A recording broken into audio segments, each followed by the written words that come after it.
మాకు న్యాయం చేస్తున్నారు. డిఎస్పీ గారు వచ్చి 161 స్టేట్మెంట్ తీసుకున్నారు. 15 days కల్లా సార్ రియాక్షన్ వాళ్ళ మీద చర్యలు తీసుకోవాలి. 3 పేరు నేను చెప్పాను నిందితుల మీద. ఖచ్చితంగా 15 రోజుల కల్లా చర్యలు తీసుకోవాలి. రాజమౌళి శివప్రసాద్ రెడ్డి, బంగారెడ్డి, ఎన్ రాధా.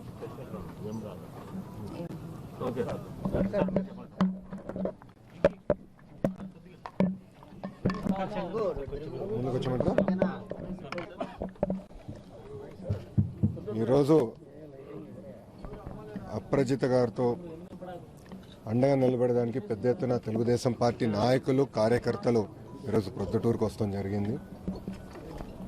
నేను వచ్చిన తర్వాత ప్రధానంగా నేను డిమాండ్ చేసింది అసలైన కాన్స్పిరేటర్స్, అసలైన నిందితుల్ని తీసేసి ఎవరినో పేర్లు పెట్టారని నేను చెప్తాం కూడా జరిగింది. వాళ్ళ పేరుని మీరు ఇంక్లూడ్ చేయాలని కూడా మేము డిమాండ్ చేస్తాం జరిగింది.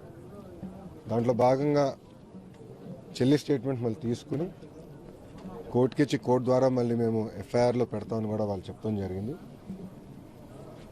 ఇది చెల్లి కూడా నాకేం చెప్పిందంటే, ఒకవేళ ఈ ప్రభుత్వం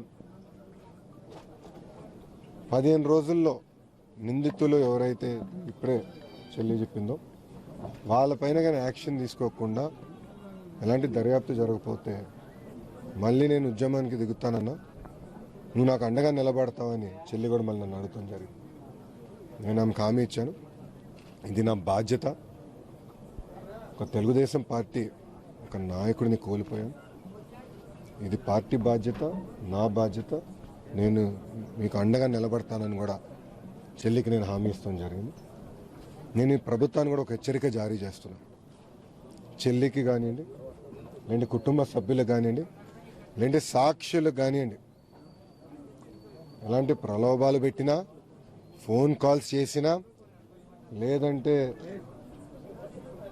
ఇబ్బంది పెట్టాలో భయపడించాలనుకుంటే మటుకు చాలా తీవ్రమైన పరిణామాలు ఉండబోతున్నాయి.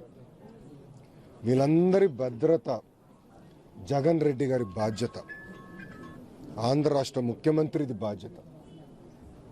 మళ్ళీ చెప్తున్నా, అప్రజిత గారు కానివ్వండి, వాళ్ళ కుటుంబ సభ్యులు కానివ్వండి, అదేవిధంగా సాక్ష్యాలు ఇచ్చిన వాళ్ళు కానివ్వండి, ఎవరికైనా పొరపాటున ఒక ఫోన్ కాల్, బెదిరించే ఫోన్ కాల్ కానివ్వండి, లేదంటే ప్రలోభాలు పెట్టడానికి ప్రయత్నించినా, లేదంటే వాళ్ళని ఏదో విధంగా ఇబ్బంది పెట్టాలనుకుంటే మటుకు దానికి బాధ్యత వహించాల్సింది జగన్ రెడ్డి గారని మళ్ళీ మళ్ళీ చెప్తున్నా. నేను ఆల్రెడీ డిఎస్పీ గారు కూడా చెప్పాను, కావాల్సిన భద్రత మీరు కల్పించాలి, చెల్లికి ఎలాంటి ఇబ్బంది ఉండకూడదు అని నేను డిఎస్పీ గారు కూడా చెప్పాను. ఇప్పుడు ఇన్వెస్టిగేషన్ ఆఫీసర్ కూడా డిఎస్పీ గారిని వేశాను. ఆయనతో కూడా నేను మాట్లాడాను. నిష్పక్షపాతంగా దర్యాప్తు జరగాలి, దీని వెనకాల ఎవరున్నారో వాళ్ళందరినీ మీరు బయట పెట్టాలని కూడా నేను ఆయనకి చెప్తాం జరిగింది. అప్రజిత గారి కోరిక మేరకు రేపు పొద్దున 10ంటికి అంత్యక్రియలు చేస్తాం కూడా జరుగుతుంది. నేను ఇక్కడ సుబ్బయ్య గారి ఆత్మ శాంతించాలని, నిజమైన నిందితులు ఎవరైతే ఉన్నారో వాళ్ళకి శిక్ష పడిన తర్వాత కూడా అప్పుడే ఆయన ఆత్మ శాంతిస్తుందని నేను భావిస్తున్నాను. నాడు నేడు ఎప్పుడు మేము పోరాడతాం. రేపు నేను ఉంటాను. అంత్యక్రియలు అయ్యే వరకు నేను ఇక్కడ ప్రొద్దుటూరులోనే ఉంటున్నాను. అంత్యక్రియలు అయిన తర్వాత మేము అమరావతి కూడా వెళ్తాం జరుగుతుంది.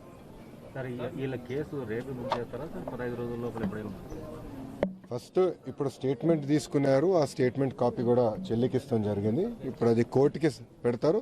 కోర్టు ద్వారా తొందరలోనే పెడతా అన్నారు. మేము 15 రోజులు గడువుస్తాం. 15 రోజులు పెట్టకపోతే మళ్ళీ ఇదే ప్రొద్దుటూరుకు వస్తాం. ఈ ఉద్యమం ఇంకా ముందరికి వెళ్తుంది. దాంట్లో సందేహం ఎవరికి అవసరం లేదు. ఓకే, ప్రశ్న లేవా? Thank you. చెప్తాను.